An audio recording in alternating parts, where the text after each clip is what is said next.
Welcome to the Vinny Rock Podcast. Much more than this, I did it my way. Hey, what's up, y'all? It's the Vinny Rock Podcast. Got my boy Mike the Cop. Dude, I don't even know your last name. Do you want me to say your last name? I don't ever say it. You can know it. I didn't think so. No, okay, we'll talk later. The world will save me from unwanted Facebook requests. Mike the Cop. Before we get to that, let me get some of these sponsors. I know. Just listen real quick. Core Medical Group obviously does TRT. I've been using that. If you've ever... You know TRT and all the stuff with that, right? Yeah, I'm over 40, man. Yeah, man. Are you on TRT? No. I take one supplement that I've been messed around with so far, and a little bit of mixed results. But what I'm hearing is you gotta get something more than just the typical what you get in a bottle. Well, it's interesting. Of a supplement, you know? Yeah. Well, it's interesting. So I went and did my blood work, and it showed I had low T, and not sure where it comes from, whether it's like overdue stress and what, you know what I mean? Yeah, 80,000 adrenaline dumps. That's where it comes from. Yeah, exactly. Living the lifestyle that kind of you live, so got tested, and right now, I'm on TRT, but I don't know how they I don't know measurements. I'm not like a really expert at it. Just do what they tell me to take, but right. I take also an anti-estrogen at the same time, as well as another one, I guess, to keep my testicles living and breathing. Keep them alive and well. Yeah, not dried up prunes. Yeah, so I'm taking that, and it's been good. Obviously, I was taking it for a while and not worrying about my diet. I'm like, shit, man, I got fucking tea in me, bro. Didn't work, bro. Didn't work. I was still getting chubby.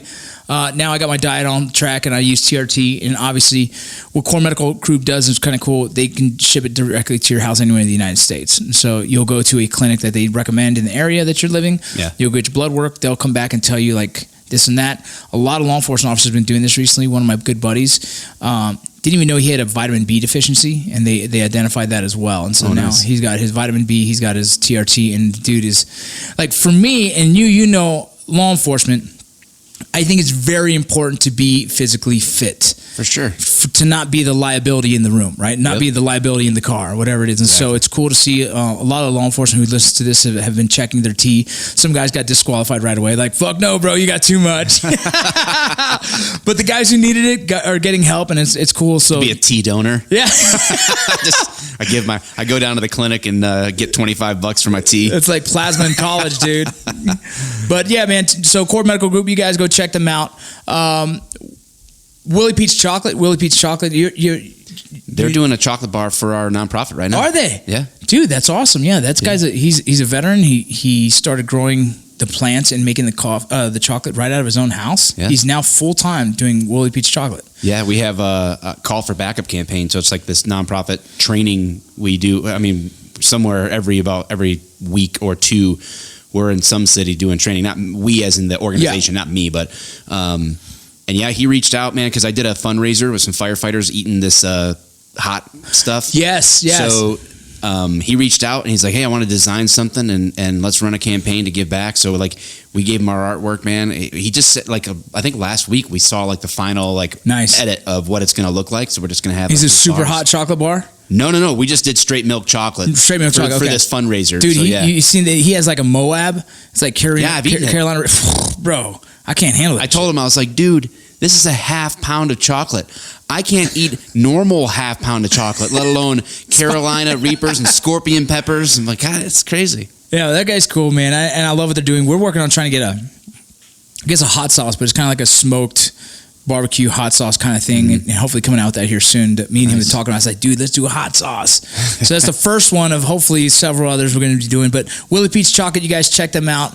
Dude, I have a lot of sponsors, but it's like, who do I want to talk about? Because like GMR Gold, that's probably the last one I'll talk about, because I want to get into I think we're going to have a good conversation, because this is the first time I think I've had a law enforcement officer on the other side. So it's kind of cool. So. And there's so many cool concepts, so many cool conversations we can have right now. But GMR Gold is a subscription-based, Bullion Box really is the subscription base by GMR Gold. And what it is I pay $200 a month, and I receive a package every month that has $200 worth or more most of the time more of gold and silver. Oh, nice. So it's a really cool program that I've been doing, and it's really fun for the kids. It's really what it is. It's like these gold bars, these silver bars, these coins come into the house, and when they come, my kids open it, and they're like, it's like treasure hunting every freaking time. Yeah. So it's been fun for us, and it's a little way for me to be putting some monetary value away every time. So every month, once it comes, the kids are done checking it out, I just go put it in the safe and it's gone. If I ever need to sell it, I can go right back to GMR Gold and sell it to them. Yeah. But for me, it's more of a different thing that I can do with my kids that's just kind of out of the norm. Right. But something about gold and silver, kids find it as like fucking pirate treasure, and so it's been a cool experience for me, and I really love it. You guys check them out. I'm done with that. I want to talk about you. I want them to give me a list of everybody that is on their subscription. That way, when the zombie apocalypse happens, I just have a map of where I'm going. Well, all the gold. I'm going to get the gold and silver that all the subscription boxes Dude, got. Crispy has tons of it. If you see, Crispy has tons of silver and gold. Oh yeah, I need to get some of that. Yeah, it's cool, man. But man, it's cool having you here, man. I didn't think you were going to be in Salt Lake in the area, and then when you text me, I was like, oh hell yeah, we're going to find time to talk. I forget like that.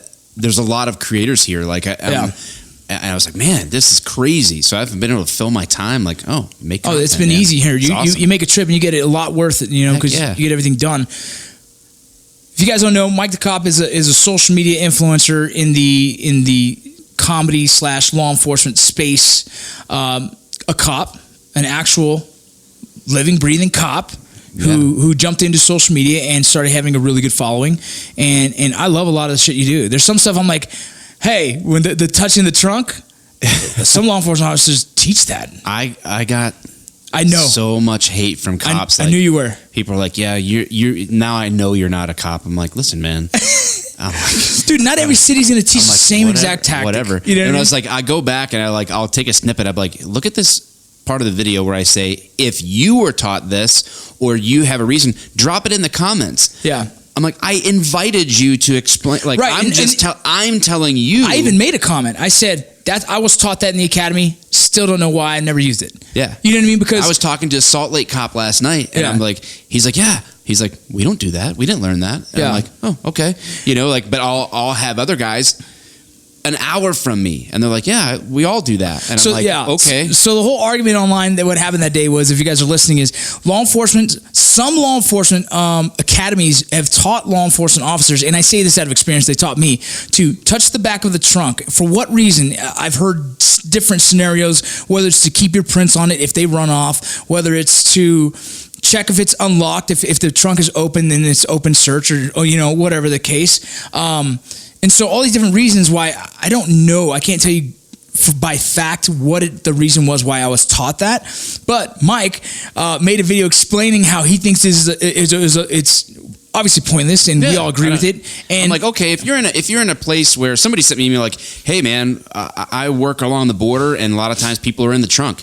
He's like, we always check it to feel if we feel any movement in there. I'm like, okay, yeah, that contextually I get that. Yeah, as a border trade, that probably makes more sense. Yeah, but I'm like, it's not a thing. Like, if I see something odd about the trunk, maybe I would touch it. But if it looks like closed, it's closed. Have you been able to research that at all and see where it came from? There's no real clear answer, right? Yeah. So I found one case, and this was funny because somebody's like, well, it's if in case someone's gonna pop out and shoot you. I'm like, send me the case. Send me the case where somebody popped out, shot a cop, and the way that they caught that guy was a fingerprint off of the back of the car. Yeah.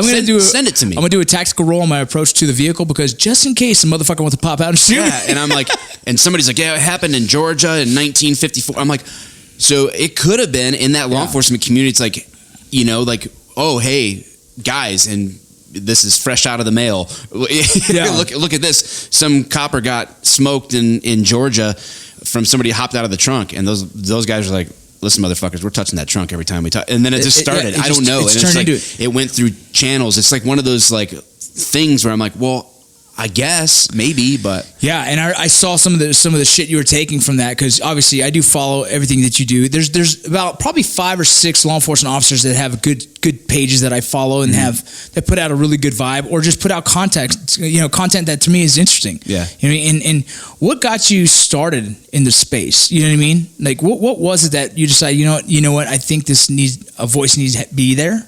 It was more like I started writing. So I became a cop in 2009, and in 2010, my brother was shot and killed. So he was a cop, different city, but so that experience, and then like staying in the job, you know, when my kids were way younger, 10 years ago, obviously, like didn't want me to go back to work, you know, go through this whole thing. So I go back to work, and I worked for obviously 4 years, and then I finally felt like I wanted to start giving back into the law enforcement community, because they're so supportive of what I was going through. And you kind of become part of that family, and you kind of like, you get it, right? And I always tell people, like, cops aren't any better than anybody else, but there's something unique in that community that, like, when you get it, you know. And it's not a better than thing. It's just it's a different than thing, right? You know, like, I don't understand a lot about a lot of careers, or, you know, I don't. You can talk to me about military experience, and I kind of like somewhat can relate. I think law enforcement, military, kind of like is relatable, but there's still things like I wouldn't understand what that feels like, or what you went through, you know. Yeah, and I didn't know that. I didn't know that about your past. I didn't know that about your brother, man. Yeah, I've been careful about. I haven't shied away from it, but I've always, in the back of my mind, and it's probably just me being me inside my own head, I never wanted my content as it grew to be something like you're capitalizing on tragedy or something, or like you're just using your brother's name to get somewhere, and I never wanted it to be that way. So I never even said it publicly till probably 2 years of doing content, maybe, or something. Like it was a while, but so I just started writing. I started writing on a blog. I called it like Cop Life. It doesn't exist anymore. So I started writing on this blog and posting it on Facebook, and it was just well received. Yeah. And so like I just continued that, and that led me to meet a lady, Elizabeth, and she was writing. She's a cop's wife, but she was writing some really good stuff. And I said, "Hey, can I share your article on my blog?" She's, "Yeah." "Can I share one of yours?" "Yeah." So she had started a page called Humanizing the Badge. Yeah. So that led us down the road to, okay, let's form this organization. And at the time, I saw Officer Daniels, and I was thinking, oh man, he's making videos, and Facebook was wanting videos, and I'm like, I could try that. So I literally just grabbed my phone, and my kids were showing me this stuff, like, oh, this is Vine. Like, oh, okay, what's a Vine? You know, it's like, is there grapes at the end? Can I drink it? Like, what are you? And so I just started making these videos, just taking like law enforcement stuff, and then if it was viral, like there was an old song, I don't know how much you kept up with it. It was like, "Why you always lying?" You know, that guy. It was a viral, right? So all I did was I took one of my kids' friends who vaped, and I had him like fill up the car and like roll down the window. I'm like, "How much weed's in this car?" And he's like, "None." I remember that. It was like, "Why you always?" And all I did was just try to like make these crossovers. Yeah. And then it just like people watched it, and then I just didn't stop. You know, it's like, oh, okay, now this is a way. And for me, still today, like I try to bring everything back to how can this ultimately give back to the training that I'm trying to do in the law enforcement community. So I just try to leverage it. What is the message? I mean, it's probably that's a crazy question, but what is kind of the message that you want to put out there, or I guess what is the goal of what you're doing? Truth, man, because the reality is, I think literally what I feel like my mission is, my calling is to communicate truth in a way that changes people's minds. Like 100%. So I have various mediums that I think work for that well for me, but at the end of the day, the reality is that there's a narrative being driven that it's just a lie most of the time. It's a political narrative, and it's also a mainstream media narrative for some reason that is like taking off like wildfire. Yeah, it feeds on negativity, it feeds on sensationalism, and to a degree I get it, but I mean the reality is that even in some of the roughest places, there's not a huge problem with the community and the police. There's just not. I mean, where it exists, you know, of course it needs to be worked on, and no place is perfect, but by and large, it's just kind of like, you know, today, millions of interactions with law enforcement officers are going to happen in this country that are completely unconsequential and normal and fine. Yeah. And that includes, hi, how are you? Handshake, fist bump. Hey, what's going on? Officer, like, hey, blah, blah, blah. Shooting baskets with the kid in the neighborhood, whatnot. And there's a mutuality cop to community, community to cop, and people forget, like, dude, I live in the place that I work. Yeah. I literally pay taxes too. Like, I pay my property taxes. My kids play sports. I'm in this with you, and people forget that. Like, they're like, "Oh, I'm a civilian." So am I. Yeah, I just have a job, like, as a cop. You know, it's crazy, man. It's been hard for me, just me being law enforcement, you know, and watching a lot of the negativity gets thrown around about law enforcement itself, and even the Border Patrol. That's a whole different subject, but it's definitely hard to watch. And like guys like you, I think it's cool, and I think I can't think of all the names, but what you guys do. Like you said, humanizing the badge, that's exactly kind of what you do. Like, you really see that we're just all humans, right? And everyone's trying to do that.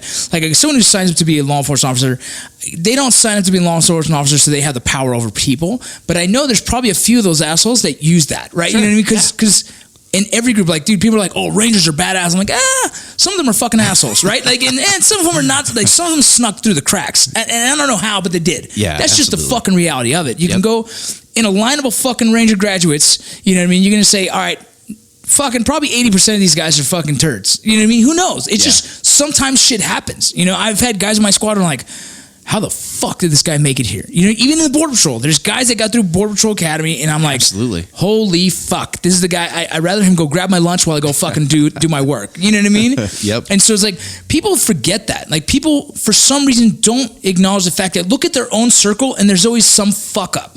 You know what I mean? And in the cop world, there's guys who just don't train enough, right? There's guys that don't care enough. There's some guys, and that tends to sometimes put the bad name on the rest of us, right? That one bad apple. Yeah. You know, but for the most part, dude, guys do that to really believe that they believe in protect and serve. Yeah. You know, and that's the hardest thing to watch. Like, people say, like, "Oh man, you cops kill people all day." You know, like you have a better chance of getting killed by a cop. I'm like, well, fuck, if you do dumb shit, man, you know what I mean? Dumb shit. I think follows. you have a better chance of being struck by lightning while being raped, like to get, like at the same and winning the lotto at the same time than getting killed by a cop. Like, it's the facts are staggering, and that's where, like, I enjoy being in that space in social media to have those conversations where they can have it, and I've learned over time, like, where there's valuable conversations to be had, it can change people's minds. And a lot of people, they don't want their mind to be changed anymore. Like, when someone sends me a message and, you know, they're dogging on me, whatever, I'm like, listen, man, I wish nothing but the best for you. Are you interested in actually talking real objective information, or do you just want to kind of like get your jabs in? Because if you do, man, I wish you the best. Yeah, and you can walk off into the sunset, and it's fine. Like, I'll just do me, you do you. But when people go, I think this, like, cops are racist, and I had this whole conversation with somebody, and at the end, because they literally at the beginning said, if you can prove it to me, and then, you know, 2 days later after DMs, it's kind of like, you know what, I really appreciate. I never thought you would have ever taken the time to answer this question. And like, you're probably right. Like, it's just my bad experience, and that's what happens is people take the exception and make it the rule. Right. And that's the craziest thing, man. I mean, it's like, I know there's things in in law enforcement that can be better, right? Like we talked about earlier, like training. Training is so important to just being proficient at your job, whatever the fuck that job is. Just training, like knowing the job, knowing exactly what you're allowed to do, what you're not allowed to do. Some guys sometimes just wing shit, and that's like, that's not good, dude. You know what I mean? Because someone's gonna know the law better than you. You know what I mean? Yeah. At the same time as training, I think, you know, being a use of force guy and doing that in the military and doing that in the Border Patrol, as in teaching guys the use of force, I think it's a big thing that people don't even realize, that a lot of the funding gets cut, and use of force is kind of this space, I think, that is needed, and the lack of, I guess, focus on use of force makes it so very easy to be insecure about having to go hand to hand with someone, which is a scary thing anyways, because you obviously bring in the gun to the fight. Right. But if I know personally, just from based off experience and training, I can grab a dude and take him down pretty quick with a trip, you know what I mean? Some kind of trip or a toss or whatever the case, and get myself in a good position. But people that don't train like me, people that have never done that shit, they're never going to have that confidence, dude. And so right away, what it is, if you feel like someone is that much of a threat, you're going to go immediately to your firearm.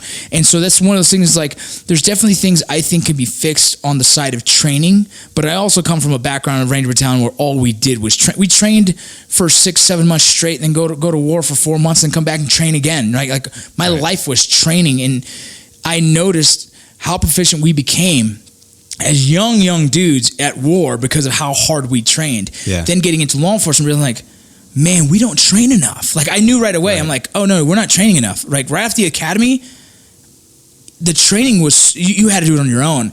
And so I know that there's I think there's a big gap in there, but there's always the issue with funding. Like, that's the first thing that gets fucking cut. For law enforcement, it's training, cut training. Like, that's the worst thing you can do for anyone. But that's our problem, is we also have funding issues, and that all kind of trickles downhill to having little issues like that. And it's crazy to me, dude. And then, it's nuts, man. Yeah, it's nuts. So where do you go from here? As Mike the cop, you know, and you're putting out the message, and you realize you and Officer Daniels are kind of like the guys who started the big wave. Now you have probably a good handful of law enforcement officers who are doing the same thing. Yeah, there's a lot of people out there kind of like rising up. And they're sending the same message, right? They're showing, you know, one law enforcement officer, he's skating with kids sometimes. Like, he'll get out and buy a new deck. You know, there's just all putting out good information, fun stuff, you know, like humanizing the badge. One of the officers, he works at the schools and he speaks positive to teens. What's his name? Do you know his name? Man, I can't. There's a few, but oh no, it's DePopo. He's the Columbus cop I was telling you about earlier. Yeah, like he's doing crazy things. I mean, he's spoken at Harvard and stuff, man. Like, that's incredible. Legit. And so you guys have kind of started this wave, and I think it's a positive thing in the right direction for people to see, you know. And where do you think this goes? You know what I mean? Man, I have no desire to slow down the message. Right. I think that in time I have to adapt to how I can deliver that message, probably, because you know, there's only going to be so long that I'm relevant in the way that I have been. Right. Times change fast. In social media, you got to adapt, and so like I feel like I just got to adapt as best as I can, and hopefully settle into a spot where those that are committed to that message want to continue to hear it from me in some way.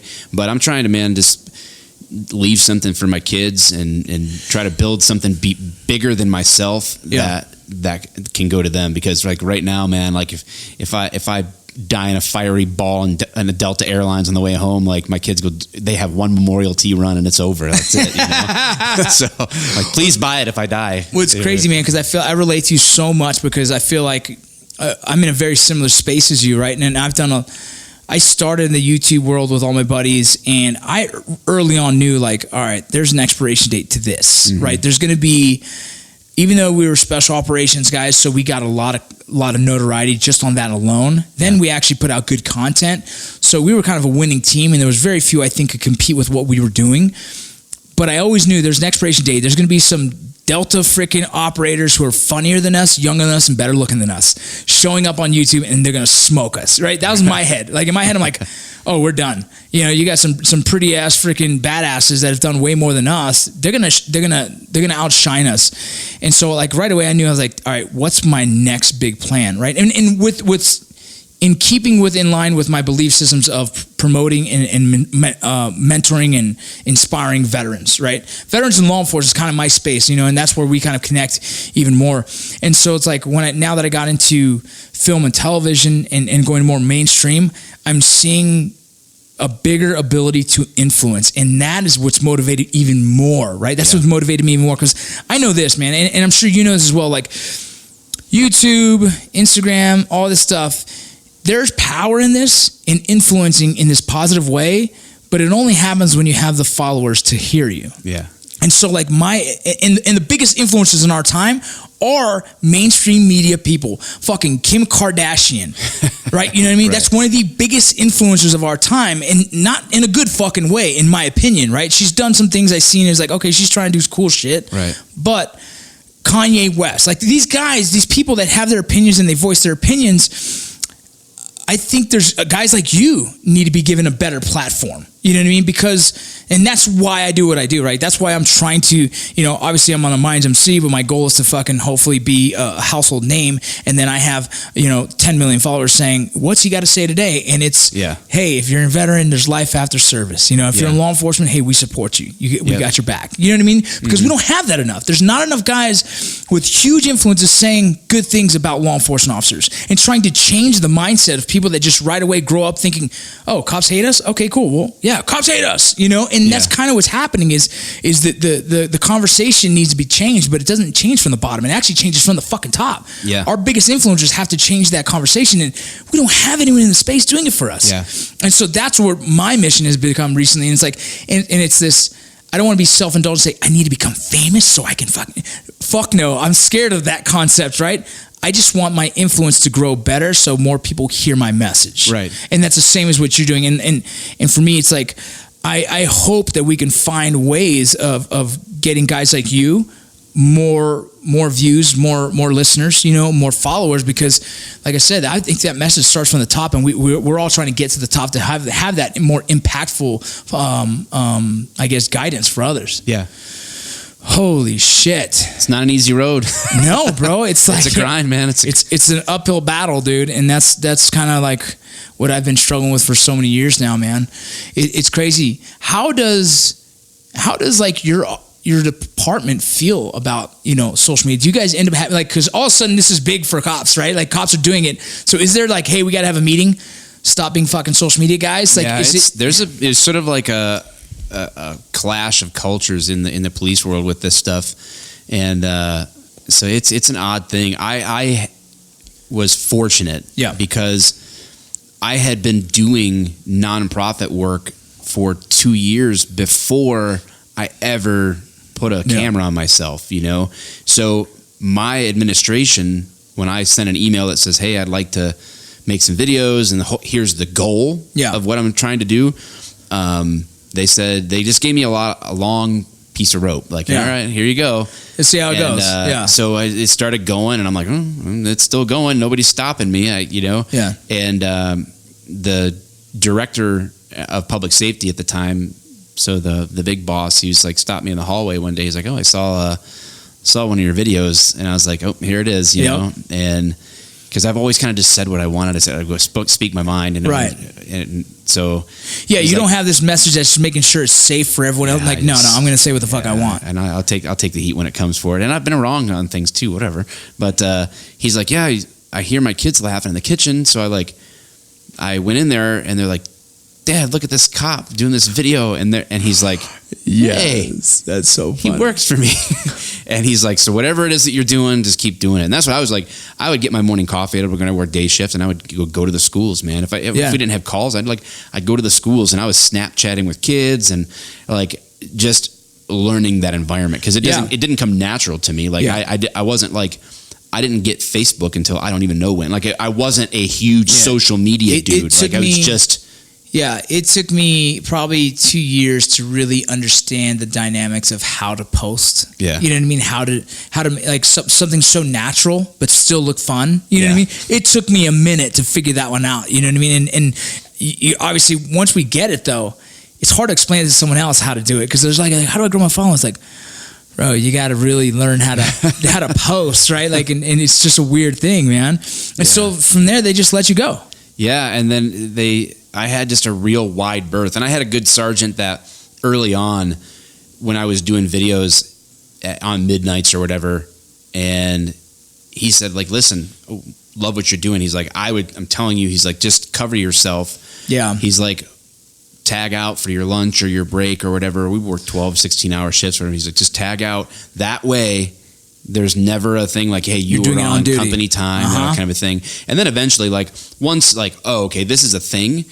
I have I have it in the car with me right here. It's an old uniform shirt that I ripped the patches off. I got the cop badge and name tags. It's it's not real. I would go to the different police departments. I would just text my buddies that were, at a different police department, never even mind, hey, can I hop in a cop car real quick and just make this video? Yeah, sure.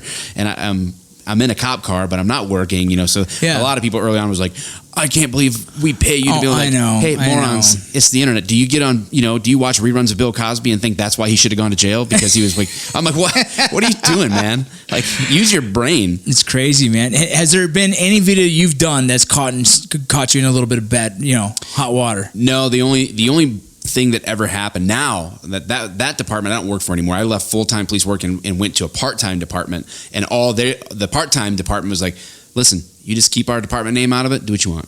Yeah. You can't film videos when you're here, don't use our equipment, Cool. do what you want. Yeah.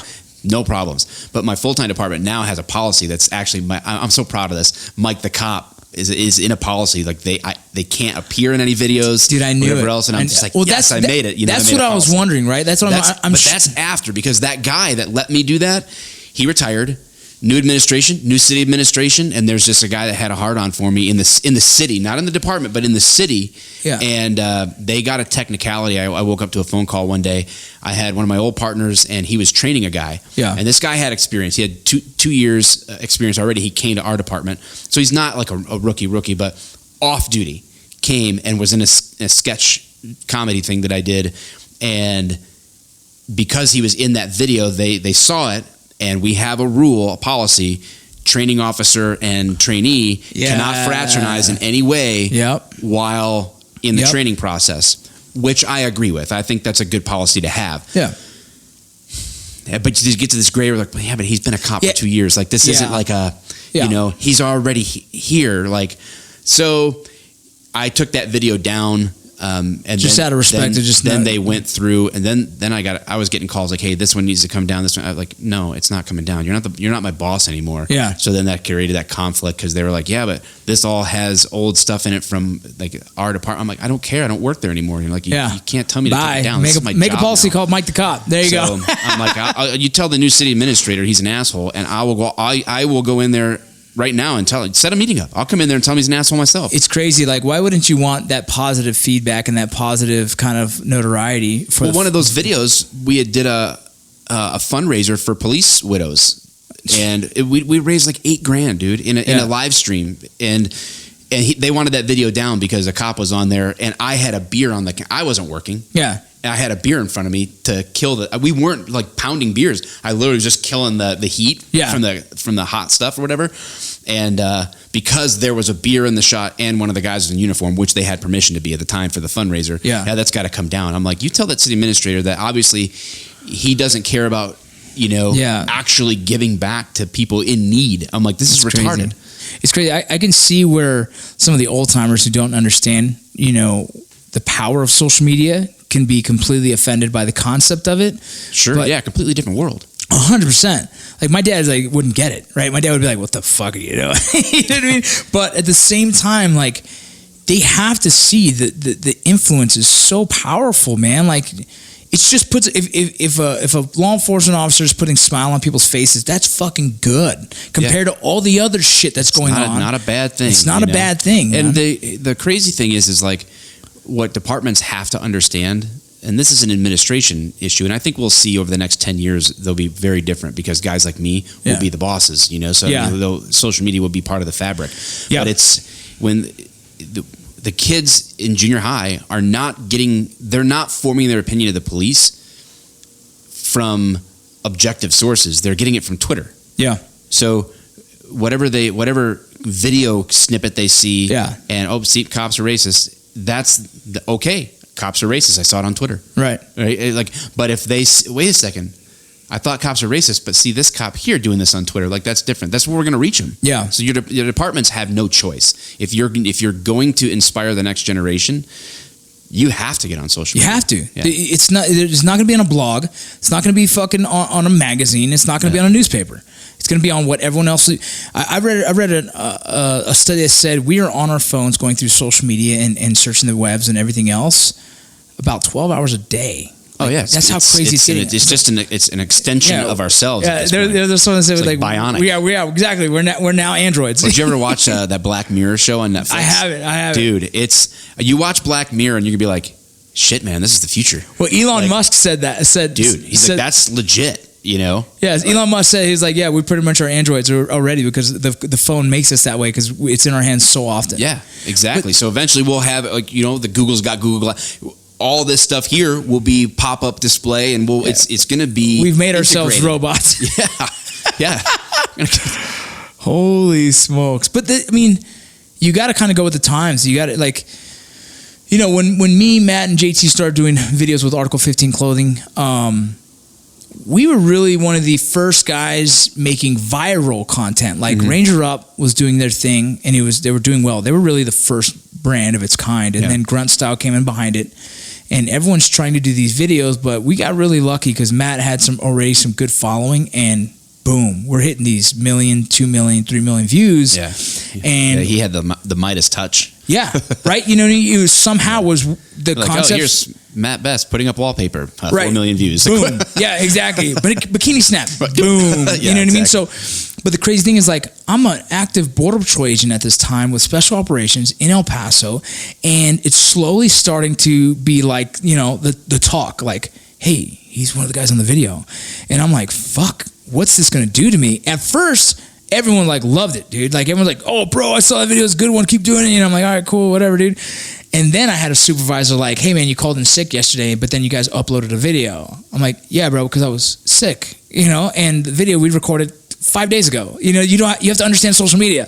What I post is not actually what is happening at the moment. You know what I mean? He's got you standing in front and your video. How are you here right now and there? And it was this crazy. What is this dark magic? And I was trying to like man, I'm getting nervous now because like I've never had trouble at any work environment. I've always been really good, but this was becoming a conflict for me because Article 15 started making good money. You know what I mean? And it was actually competing with my Border Patrol checks at times because, like, I mean, viral video after viral video, like, we were like, whoa, dude, life is changing.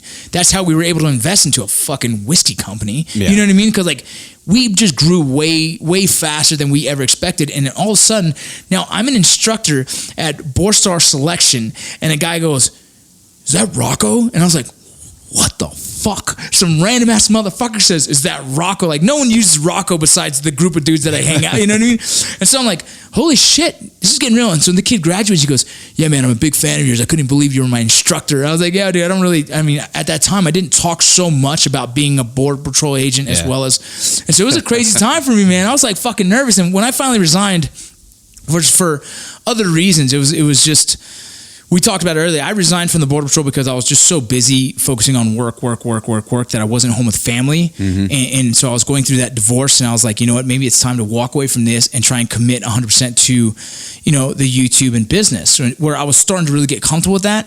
And so that's why I ended up essentially resigning. But it was starting to cause a lot of waves in my life, and it was a trip, man. Being Border Patrol, being actively fucking working, you know, and then also all of a sudden a YouTube fucking star. Whatever, right? Fucking weird time. But that was 2013, and I left in 2015. So after 2 years of just like fucking madness, I was like, all right, I gotta walk away. I gotta walk away. It's crazy, dude. And so it's funny, I watch you guys now and seeing how I wish I stayed with it, because I would have been able to do more shit in uniform. They probably would have shut me down. But I liked what you guys are doing, right? I think it's funny, and I wish, like, man, that would have been a good time. You know what I mean? To do that in the border with all the shit that's going on, right? Like, Border Patrol agents are getting such a fucking bad rap right now, as if any kind of policy has to do with Border Patrol agents. You know what I mean? Yeah, exactly. And so it's like, it's a hard thing to watch, and wishing I was there to be a positive influence for them. But like that, I'm thinking of other ways of doing that for them as well. But no, what you're doing, I think, is fucking awesome and commendable as fuck.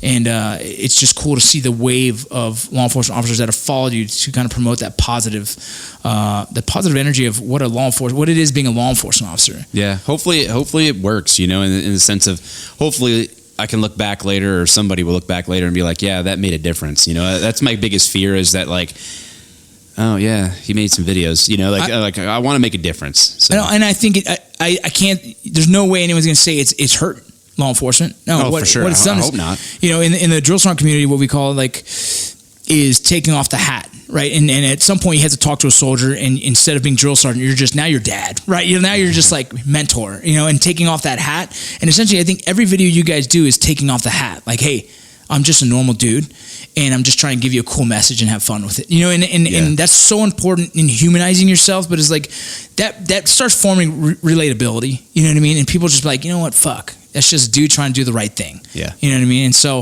I think what you guys do is fucking rad, man. And I'm a huge supporter of law enforcement, even though, like, you know, in my career field, I hear a lot of negativity towards, you know, being in the acting community. For some reason, in the LA community, you get a little backlash about the cops because of the mainstream media, right? Yeah. You know what I mean? It definitely influences, you know, the conversation. So what you guys do is dope as fuck. And what's next, man? What other projects you guys have on board, do you think? Man, I don't know. This call for backup training is pretty important, and I'm trying to funnel stuff to that. And what then, is that, if you don't mind? It's law enforcement suicide is a huge issue.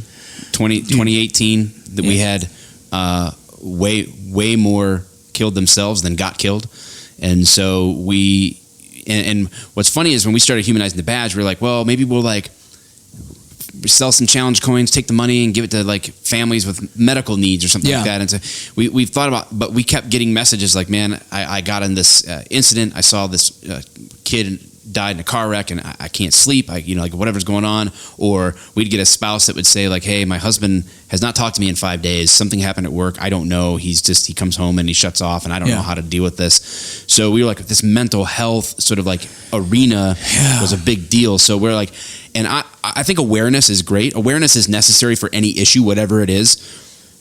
Awareness, but think about like if cancer awareness, who cares? Like, okay, we're aware, dude. But awareness doesn't do shit. You're preaching to the choir here. I know.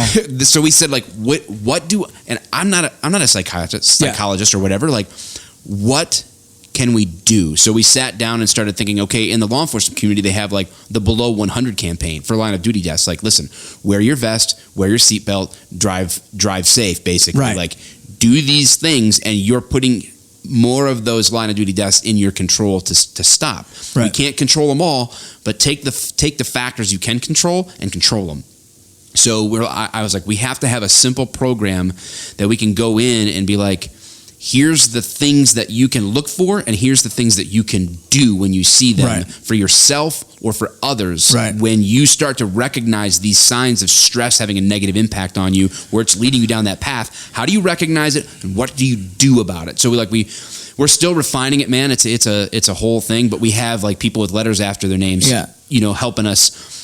Make sure that this is getting done right. I'm interested to talk offline about some stuff that I'm working on too that would go hand in hand with something like that. Awesome. It's crazy, man, because what people don't really like, you got military who goes overseas, and they can go from 6 months, 4 months to a year at a time, and just seeing trauma after trauma after trauma come back and have PTSD. Right. But then you got law enforcement officers done it for 20 fucking years, dude. 20 fucking years, and if not once in your law enforcement career had someone come up to you and be like, maybe you should get counseling. Yeah. Because it's very rare for someone to say, like, just in the middle of like nowhere, like, hey guys, if you guys need counseling, let us know. We have a counselor on site, or we can connect you with one, because it's just not something that's openly like, no, you're a fucking cop, deal with it. You're a fucking, it's the same mentality as what a lot of the special operations community is like, dude, you're a fucking tough guy. Like, you're fuck you, dude. If you see some shit that fucks you up, dude, it fucks you up. And if you don't get help, it can potentially hurt your career later on. There was a law enforcement officer that got into a good shoot recently. Not recently. It was like, he got into a good shoot, and it was probably about 4 years ago. And then 2 years later, a very similar incident happened, and he shot first. Yeah. And it was like, and I told my wife, I said, man, I feel bad for that dude, because all that was PTSD. And she goes, what do you mean? I was like, he saw the same exact environment that he had, and he thought, oh shit, I need to get ready, and he did, and it was an unjustified shot, right? He got in trouble for it. Yeah. And I felt so fucking bad for the dude. I was like, you know what? If his department would have fucking debriefed him, if they would have done some counseling and had a follow-up counseling, he probably would have been good, man. But you know what? Instincts happen, and fucking the fear of going through the same event again can easily make you fucking just do something like out of the norm for yourself. Yeah. Because fucking PTSD, because of fucking a traumatic event that happened prior. Yep. And it's this fucking thing that people don't realize. Like, dude, we're fucking human, dude. Like, we break down. And sometimes you need to get it fixed. And so I had no idea about the suicide epidemic that's going on. Yeah, it's massive, man. It's massive in the United States, dude. Yeah. Utah right now, I've talked about this on my podcast before, Utah is the #1 teen suicide. Is it really? Yes. Wow. And so I'm working on, that's why I was saying. I don't know why that is.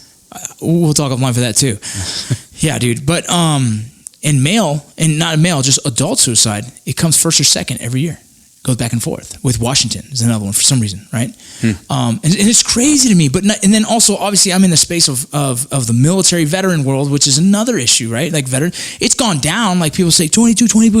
It's gone down to about 20 now. But dude, fucking one is too many, right? Absolutely. Trying to like combat that and do that. That's been a big thing. Like I had a crazy conviction like 3 weeks ago. I woke up and said, fuck this, that's my direction. Like that's my new direction, because I've done cool things here and there, but how can I help with that? You know, and it's fucking a hard subject to fucking approach, because you can tell people everything. You can tell a guy like, look, you need help, go get help, or I'll lead you to help, I'll get you help. But like when a guy is, or someone is in distress, like there's no telling them no. You know what I mean? Like that person makes that decision.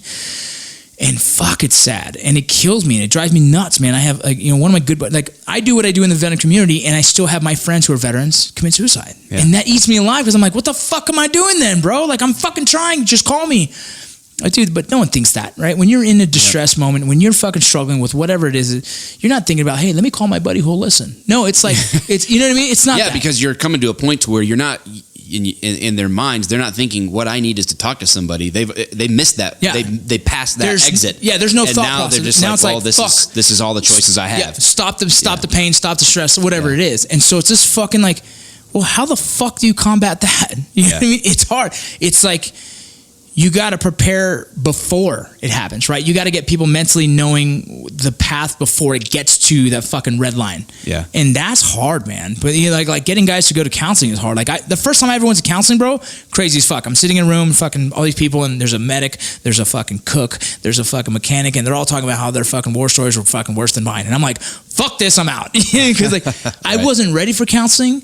And I had a crazy ego about what I did. Like being a ranger, I just thought I was so much better than everyone else. And it was just a bad mindset that it kind of, I think, fully engulfed in myself being in a Ranger battalion, and just the notoriety you get of just being a Ranger on a military base is crazy. Wearing a tan beret, people go like, oh shit, that's a Ranger, right? And so you kind of let that feed you for a while. And so I got out with this really big ego.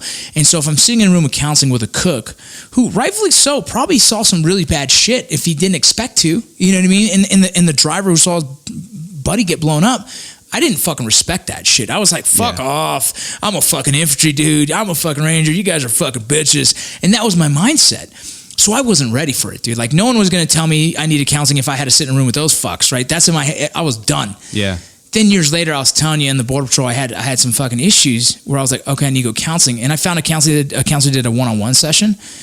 And that changed me. That changed my life. It changed my outlook on counseling. It changed my life on the way I do things. Like I realized all the things I was doing to try and cope with issues that I didn't want to go to sleep because I fucking was scared of a certain nightmare, and that fucking nightmare kept me awake. So then I drink myself to sleep, and then and so it's this crazy fucking downward spiral that if I didn't get a hold of myself, I guarantee I would have ended up on the wrong side of that fucking gun. You know what I mean? Because like it was going nowhere fast. And so it's this crazy thing is trying to get guys to, one, acknowledge that counseling is okay. You know what I mean? We all need that shit. Like fucking, even when I'm feeling good, dude, if I have an opportunity to go talk to a counselor, like, let's do it. Let's get some shit off my chest. Yeah. You know what I mean? My fucking son hates me. You know what I mean? Like there's got to be something in my life that I need help with. I know it, dude. You know what I mean? Things were going good, and then I carjacked somebody last week. I feel like my temper's out of control. Like I just want to get that off my chest. You what? Oh yeah, this is confidential, right? It's funny. Like I saw a kid riding with rollerblades, and he has like this dyed pink blonde hair. It's like mixture, and he just looks like he just hates his dad, right? That's it. And I told my wife, like, he drives right by me, and I said, I hate my dad. And she hits me, she goes, stop it. I was like, somebody threw away my Blink 182 records. Yeah, dude, it makes me laugh because I'm thinking like, damn, does my son say that about me? Like, you know what I mean? Because like there's always conflict in raising kids, right? Like sometimes kids have this fucking thought process of like life should be so fucking everything they want should have. And when my 11-year-old is like, the guy doesn't know what reality is still. And I'm like, bro, you're out of your mind. He's like, Dad, I want this $500 set of comic books. I'm like, that's not going to happen, bro. Maybe one at a time, and you'll get them all like in 5 years, you know, but it's just funny. My kid was like, Dad, I need this Infinity Gauntlet. I'm like, why? It's $200 and I was like, no, Bro. I'm like, yeah, if you want to spend your money on the Infinity Gauntlet, like, have at it. But then this summer, when we're someplace and you're like, oh, I should have money to get this, but I don't. Like, go ahead. How old is he? He's just 17, just turned 17. Oh, dude, so funny because my 11-year-old who wrote a letter to Marvel Comics about new characters he just developed, right? You know what I mean? Like he's out of it, dude. It's so funny, but I love it. I love that energy and that belief system.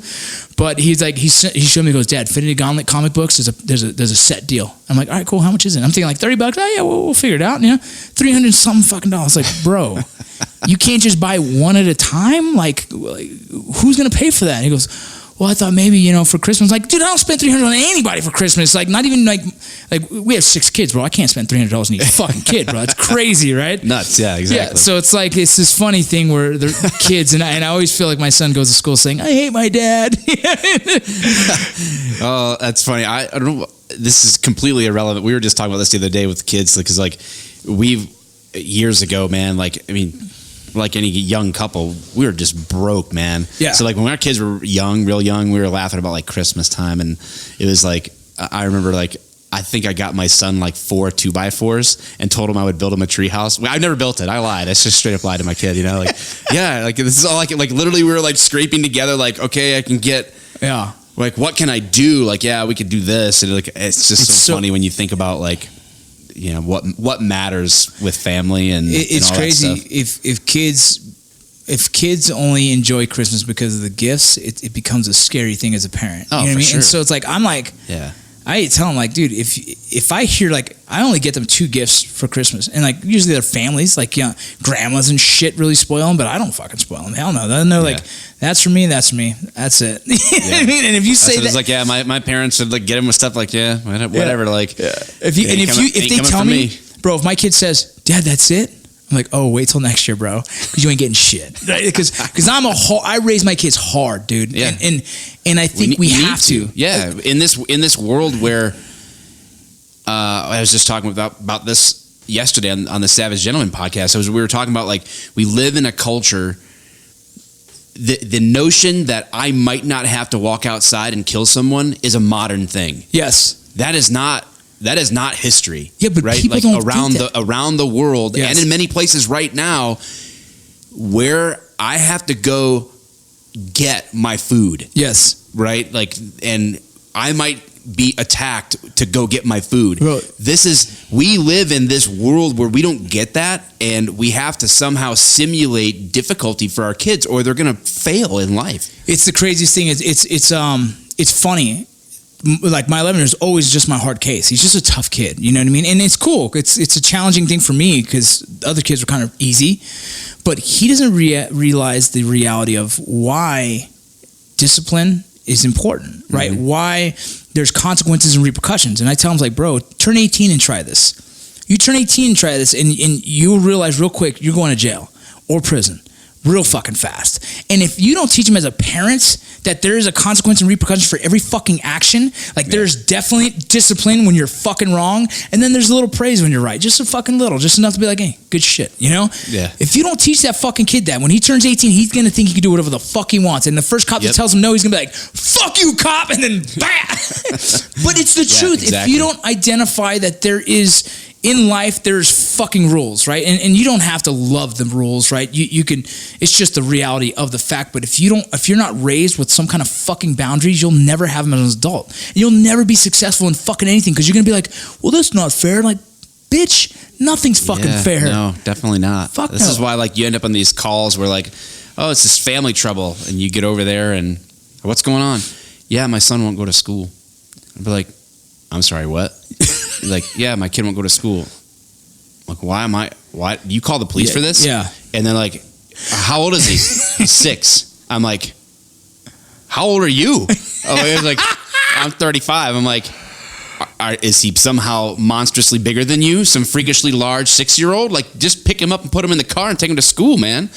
Dude. Well, I don't believe in, violence. I'm like, so you call an outside source with a gun to come in here and tell your kid to go to school? So you want to scare your kid? But you don't believe in violence. You have no control of your own fucking kid? Like, what the hell's wrong with you people? I was walking from baseball practice the other day, and one of the kids was talking back to his dad back and forth. And I looked at my son and was like, oh, if you ever, he goes, I know. Like, if you ever talk to me like that, bro, you would get backhanded so fast, bro. It's not even funny, right? You know? And he was like, oh, I know, Dad. I know. Like, yeah, you know, bro. Like, I don't have to spank my kids. They know enough that, like, look, if I get pissed off, there's going to be repercussions, whatever it is, whether it's grounded, whether it's whatever it is. Yeah. And there is a level at which I will spank my kid, but it's an extreme level. I try and keep that for like I found like it was everything for us was like sort of like a kid. We have principles, but it's a kid by kid basis, you know? Like 100%. My oldest son, dude, I mean, I think he got his last beat down when he was probably like 14 maybe, like, and he had it coming too, dude. I mean, like he's a hard-headed kid. Which has served him well now when he's out on his own and he's out there, you know. But my kid moved out when he's 17 years old and has a job, you know. Like, okay, great. But my youngest daughter, I mean, even today, she's 15 and a half. If she said something if she did, if I snap a look over to her, she would cry. Oh, I know. I don't have to do anything for her because she knows, like, if Dad is disappointed, that just wrecks her world. My two youngest ones are kind of like locked on like that. Like I look at them like, hey, I snap my finger, go pick that up. I think it's because we get better. Yeah, over time. Like the first one, I'm just gonna punch you in the face. Yeah, like this is Sparta. Yeah, like, you talk back to your mom, just out of the second story window. Like, and then you're like, fuck, maybe I should tone that down a little on the next one. But now it's like I think the environment, they know, like, look, Dad don't fuck around, and that's all I need right now. Like I can just look at my kid and be like, oh, you know you're wrong. Yeah. Sorry, Dad. I'm like, good, go fix that. You know what I mean? Like, it's this crazy thing. My 11-year-old seems to be in the middle of that balance, right? Yeah. Like, where I want to jack this dude sometimes right in the freaking chops, right? And then it's like, I'm going to talk to you like a man right now, bro. This is what I need from you. You know what I mean? It's this weird space, like this craziness of raising kids. But my fear, like my total fear is if I don't raise my kids right, knowing, you know, right from wrong and that there's repercussions, like, dude, they're going to prison. And being a guy who's worked in the prison systems, being a guy who's been in law enforcement, dude, the guys you tend to come up with are the guys that just don't care about the repercussion. You know what I mean? And I can say there's a good portion of those guys that just were spoiled enough to believe that life goes the way they want it to. Yeah, and absolutely. When it doesn't, then they go and do dumb shit. Yep. And that's why I raise the kids the way I do too, because I'm terrified of my kids going to prison. Like going to jail, I think it's probably going to happen. I mean, the odds are a night in jail, that's all right. Yeah, 1 out of 6, the odds are one of them's going to fuck up something, right? Like there's going to be probably a DUI, right? There's probably going to be a fight or something. I'll never know. My kids would never tell me. They'd really be like, because they know I ain't coming. Yeah. You get locked up, I ain't coming. Oh, no. I want to be the first call. I want to be the first call they have, but at the same time, I'd be the same like, all right, man, be safe. Like, be safe, be smart in there. Yeah. All right? I'd be like, who's working? Yeah. I'd be like, don't, hey, look at, you're Hispanic, but you're light skinned. So I don't know who you're going to eat with. Just be smart. Like, don't team up with anyone. You know what I mean? You're independent. Stay in the prison system, dude. Because one of my sons would just take over the prison. He's a nut, right? You know what I mean? But my wife would go bail my kids out or something like that. And I would never know that they were in jail because like, they wouldn't want to die. Their world would end, like whatever. So I got good kids. So. My whole thing is like I told them like, dude, I just want to be the first call because then I could at least help as much as I can. But dude, if you did something stupid, you're gonna pay for it. It's cool, and I'm gonna be okay with it, right? Like I'll sit there and be like, enjoy those 3 hot meals and a freaking cot, right? Be smart. Yeah. You're gonna learn a lot from this experience. I ain't bailing no motherfucker out. Hell no, dude. You did the crime, dude. Pay for that shit. At the same time, it's like I got in trouble as a kid, and my dad's like, "Hey, dummy, you're lucky you're not 18 because you'd have been fucked." You know what I mean? Right. And this crazy thing of like, and my father was a strict fucking man, and I was terrified. You know what I mean? Like I saw the flashes of getting hit if I did something stupid. You know what I mean? So like, I was raised where like I did my best to make good decisions, but still, as a kid, you make dumb decisions sometimes. You know? And so I imagine one of my kids will gonna fuck that up somewhere down the road, and hopefully I'm the first call to be like, all right. I'll see you in a week. Right.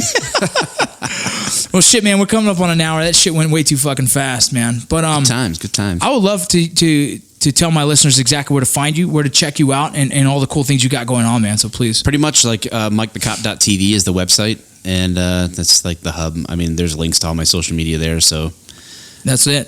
If you're interested, if not, it's cool too. and your shirt you're wearing right now, is that one of yours? Yeah, like I don't print shirts anymore myself. I just like had a company, Relentless Defender Apparel. They're like top of the heap, man, for the law enforcement space. Like they do a ton of good stuff and give back. Like, dude, they've been in business since 2015. Over $800,000 to charity, to law enforcement charity. So they're legit. So I pimp their stuff for them, and we got a great relationship. And so that's cool, man. Hey, well, I appreciate your time, dude. Thank you very much. Thank you. I didn't